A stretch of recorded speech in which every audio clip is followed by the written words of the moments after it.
Hola, ¿cómo están? Bienvenidos una vez más a este canal, Cafecitos y Cafecitas. Yo soy Big Sarcasmo. Yo les voy a enseñar cómo descargar el update de Killzone Liberator.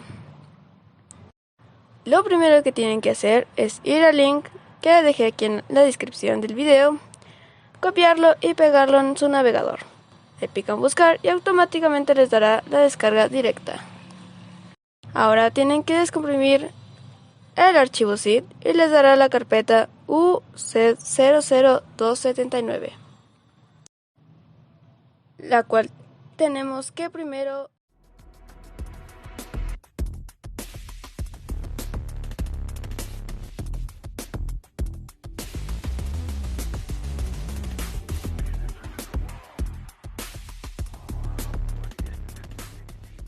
pegar en la memoria PSP. Nos vamos a la carpeta del PSP, entramos a la carpeta Game y la pegamos la carpeta que descargamos.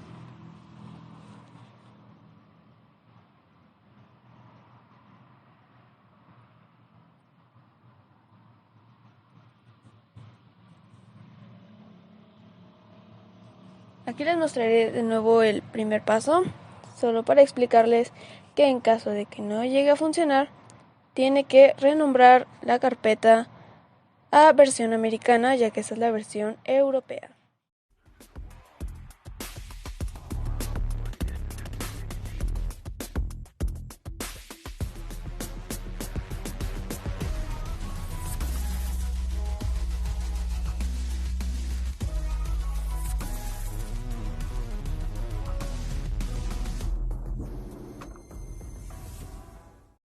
Les mostraré cómo se ve en el PSP. Eso sería todo. Les dejo un video extra del contenido. Sin más, me despido. Regálame un delicioso y suculento like. Suscríbanse, comenten. Chau chau, camaradas.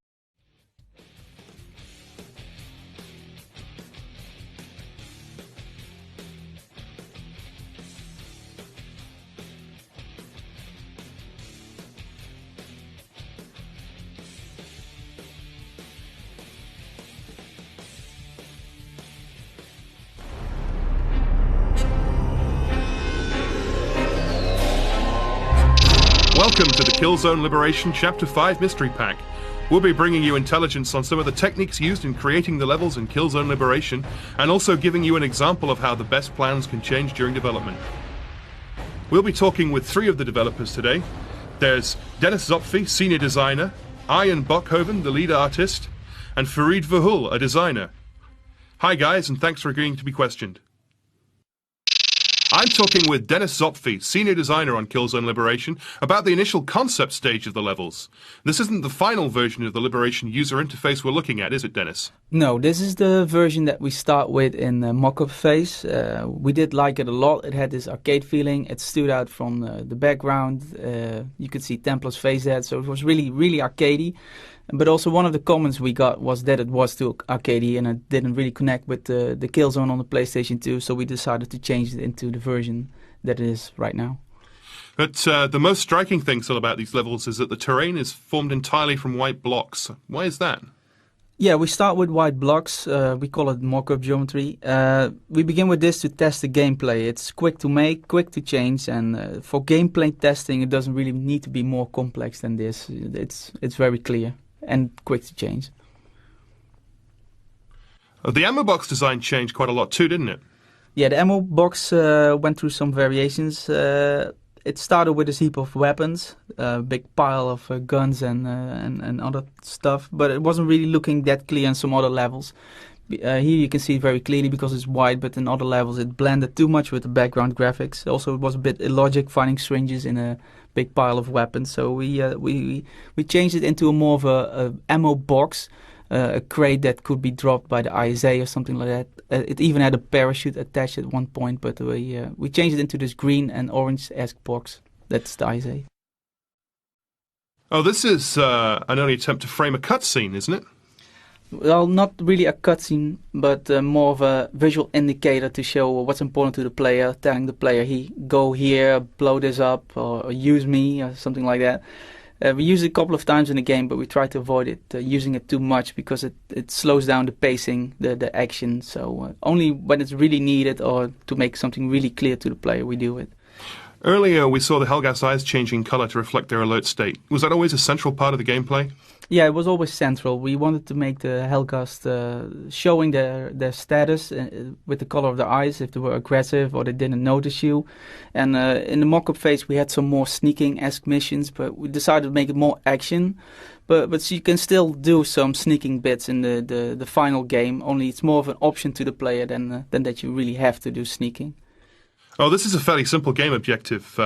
Take explosives from the ammo box and use them to demolish the target. Is it a typical Liberation objective? Yeah, the action itself is very simple, but it's the encounters around it, the other obstacles between you and blowing something up that makes it more hard. This, of course, is the buddy system in action. How was the decision made to include this gameplay in Liberation? Well, one thing we really liked from Killzone 1 on the PlayStation 2 was the buddies that helped you out. Only one thing that you couldn't do was order them. So first we tried to also have 3 buddies around you. It was way too much. The screen was cluttered with them. It wasn't clear how to order them. So we trimmed it down to one buddy, Rico here. And you can order him, as you can see. You can you say, Rico, go there, target this thing, blow that up. And it all worked very nice with the one buddy. We did include other buddies that help you out along the game, like Luger and Rico and some other VIP characters, some new ones. And it's a lot of fun just ordering your buddy around, helping you out. We're focusing now on the changes made when these white concept levels reach the art department. Iron is the lead artist on Liberation. Iron, the biggest change is all the detailed texturing we can see here, isn't it? Yeah, but obviously a lot more work went into it. As you can see here, we modeled the terrain, the rocks, and the whole environment as per the designs that we were supplied with by the visual department. And from these same visuals, we also implemented a texture design to give the landscape that typical Killzone quality. And lighting the level is a big part of it too, isn't it? Totally, because if we don't light the levels, everything looks flat. Everything's going to look like it's straight out of the 1990s. And also shadows and highlights help define the level, so it's easier to see where your character is going. Oh, hey, this level is actually one we saw earlier as simple white blocks. Were you able to make any changes to the layout for artistic reasons at this stage? No, no, not at all, actually. Obviously, the game designers have very good reasons to put these crates there, the way they are, because they supply the player with cover. And we could have a say into, we could have our own artistic reasons for advising game design why it would be better to have crates here or there. But if it didn't fly the game design's kite, we basically don't touch it.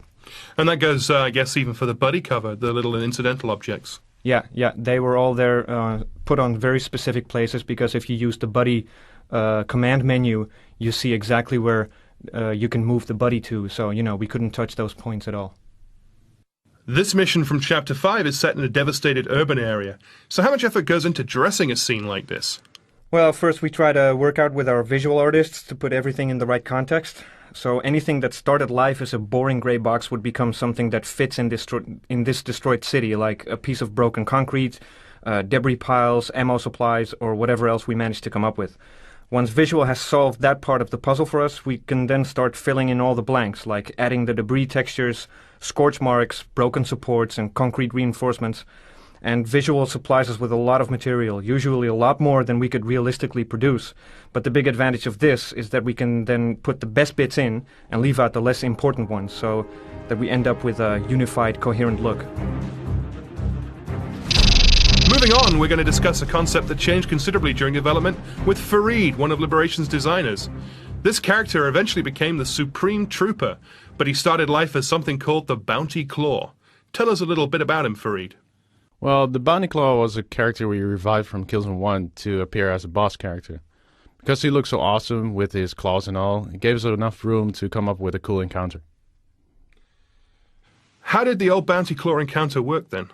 Basically, he would stand up on a platform, then grab and throw explosive barrels at the player. Then at key points, the Bounty Claw would come down and chase the player. To add to that, when he'd be in a certain range, he'd dash into the player using his claw. His claws were also used to shield himself from grenades to whack a nearby player. Well, it sounds pretty cool. What forced the change in design?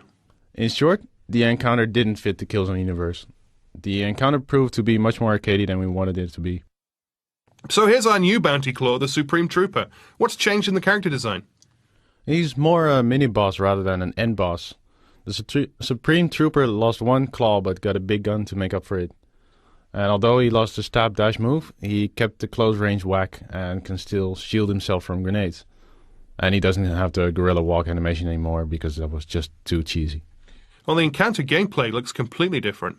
Yes, rather than one big open area, we chose for a more confined one with destructible cover.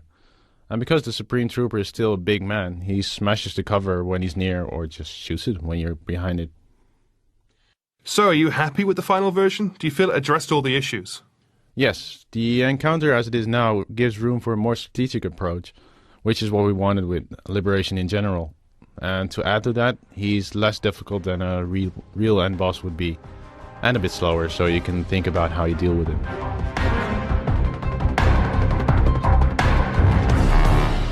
But that's all we have time for right now. I'd like to thank Dennis, Aryan and Farid for talking to us today.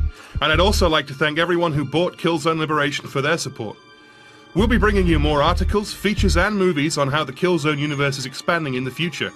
Keep your eyes on www.killzone.com. And don't forget to leave us your thoughts and opinions in the user forums.